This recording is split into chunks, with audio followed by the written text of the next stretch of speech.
funniest thing that happened on this trip that you want to share with the people? The funniest thing to me was that so we finished shooting at the pony farm and like wrap up the segment, and the owner of the ranch, Tanya, who was wonderful, she was like, "Hey, do you want to ride a horse?" And I was like, yeah, like, sure. I've never ridden a horse before, but like, that would be awesome. Always open to new experiences. So she's like, okay, great. So I'm standing outside and they bring out this horse, and John, the cowboy, brings out this saddle, which was the most beautiful saddle I've ever seen, like inlaid with silver. This thing must have cost like $6,000. They put on the horse. They say, here is your horse. His name is 700. He's 21 years old and he's blind. And I was like, Why was his name 700? I don't know. You know, I was so rattled that I was like, okay. And they were like, get on the horse. So I get on the horse and I'm on the horse. And I was like, I'm sorry, I actually don't know how to ride this thing. Oh my God. So I was like, how do I, and it starts moving. And I was like, how do I make it stop? And they're like, okay, squeeze your legs, pull up on the reins and say, whoa. And so I do. And then he starts like bucking a little and they're like, but not too much. Like, let the reins go now. And I was like, okay, so I'm sort of like getting the hang of it. We walk into the barn and then the horse just keeps going. And I don't know how to stop this horse. And I'm like looking behind me for the cowboys being like, does anyone know how to, can we like, and they like sprint because it starts going pretty fast. They like sprint, grab the bridle immediately. Like the horse whisperers do whatever they do and it calms down completely. And I was like,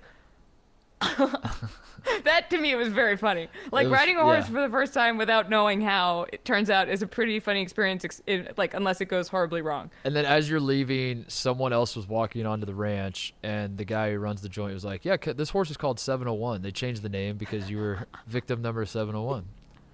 Seriously. This one's named He was 701. 21 and he was blind. I rode a 21-year-old blind horse. It was That's kind amazing. of amazing. I feel like What was yours? riding a horse must be like surfing, where they can explain everything to you, but like ultimately the one thing that matters most is that you have to be one with the ocean or be one with the horse. Yes. And like the horse Yes. can feel if you're not one with it. And Oh, you're he like, could what does that tell even for mean? sure. And you're just yelling. You're like, what does that mean? That's how I feel when I try to surf. And like everyone that's teaching me is like, okay, so do everything we said, but then more importantly, just kind of like let it happen. And I'm like, what does it mean? Feel it out. doesn't Feel it make out. And I'm any like, sense. okay, I'm feeling it, but also like I'm 12 feet above the ground right now. So I have to say I would ride a horse again. Like I would like to try it again. It was terrifying. I was Yeah. very scared the entire time. We gotta get but you it was to, also funny. We gotta get you to like a honky tonk in Texas and try to ride a mechanical bull. That's what we No, need. You won't do that? I've done it. I've done it, and it's the most embarrassing thing I've ever. I find it very embarrassing riding a mechanical bull because I'm so. But you know what? I'll do it for content. I'll do it.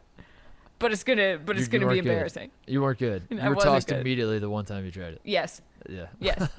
Anyway, what was the funniest thing in your opinion? The funniest thing I saw was a mural outside one of the bars in that little area of bars that I was talking about earlier.